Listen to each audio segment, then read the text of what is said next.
আসসালামু আলাইকুম। আজকে আমরা রান্না করব গরুর সাদা মাংস। এই মাংসটা খেতে খুবই মজা এবং খুবই টেস্টি। চলুন তাহলে দেখে নিই আজকে এটা আমি কিভাবে রান্না করছি। এক একজন এক একভাবে রান্না করে, আমি যেভাবে রান্না করছি সেটাই দেখাচ্ছি।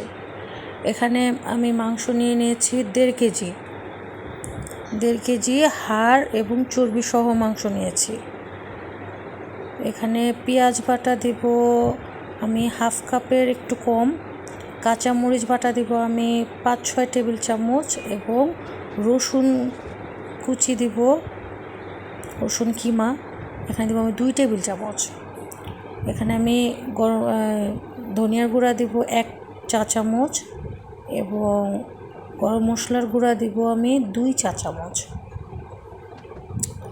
তারপর এখানে আমি দিব লবণ স্বাদ মতো, আদা রসুন বাটা, আদা বাটা এখানে আমি দিব 2 চা চামচ। তারপর এখানে আমি 1/2 কাপের মতো তেল দিয়ে দিব। তারপর এটা অল্প কিছু লিকুইড মিল্ক অ্যাড করব। অ্যাড করে এটা ভালো মতো ম্যারিনেট করতে হবে। এখানে আমি 2টা দারুচিনির টুকরা এবং 2-3টা এলাচ দিয়ে দিলাম, দিয়ে ভালো মতো মিক্স করব। খুব সুন্দর করে এটা মিক্স করতে হবে যাতে দেখলেই খেতে ইচ্ছে করে।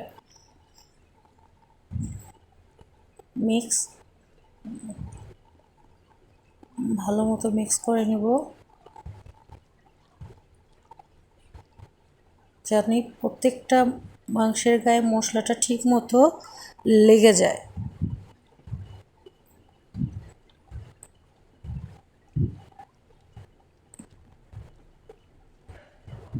মাংসটা মাখানো হয়ে গেছে।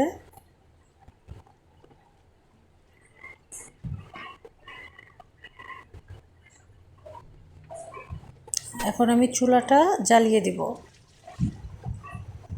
এতক্ষণ কিন্তু চুলাটা অফ ছিল, এখন চুলাটা জ্বালিয়ে দিলাম।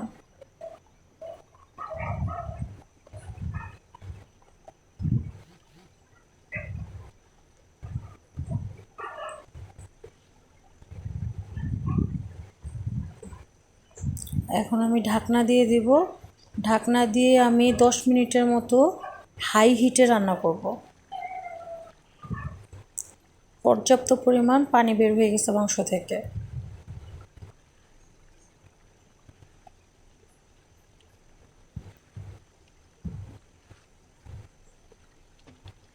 ভালো মতো নেড়ে চেড়ে দিলাম। নেড়ে চেড়ে দেওয়ার পরে আবার আমি ঢাকনা দিয়ে এটা 30 মিনিটের মতো লো হিটে রান্না করব।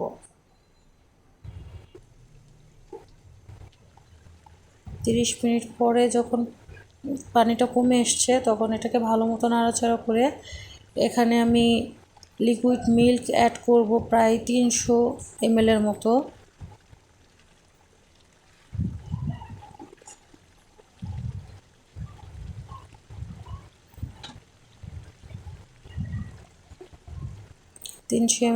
মিল্ক অ্যাড করে দিলাম, দিয়ে ভালো মতো নাড়াচাড়া করে আবার এটা আমি ঢেকে দিব।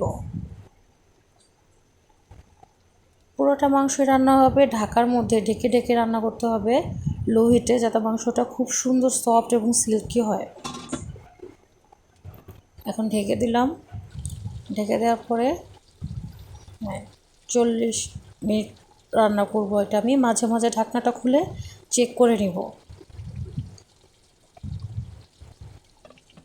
মাঝে মাঝে আমি এখানে ঢাকনা কিন্তু খুলেছি, খুলে খুলে নাড়া দিয়ে দিয়েছিলাম। 40 মিনিট পর দেখেন পানিটা একদম শুকিয়ে একটু মাখো মাখো ঝোল আছে এখানে, একদম শুকিয়ে ফেলিনি। আপনার ইচ্ছা করলে একদম শুকিয়েও ফেলতে পারেন, ভুনা ভুনা টাইপের করে ফেলতে পারেন, কিন্তু আমি এখানে একটু ঝোল রেখেছি, হালকা মাখোমাখো একটু ঝোল রেখেছি এখানে। কমপ্লিট, আমি চুলাটা অফ করে দিয়েছি। এখন এটা আমি একটা সার্ভিং ডিশে সার্ভ করে নিব। এটা আপনারা রুটি সাথেও খেতে পারবেন, পোলাওর সাথেও খেতে পারবেন, ভাতের সাথেও খেতে ভালো লাগে, সব কিছুর সাথেই খাওয়া যায় খেতে।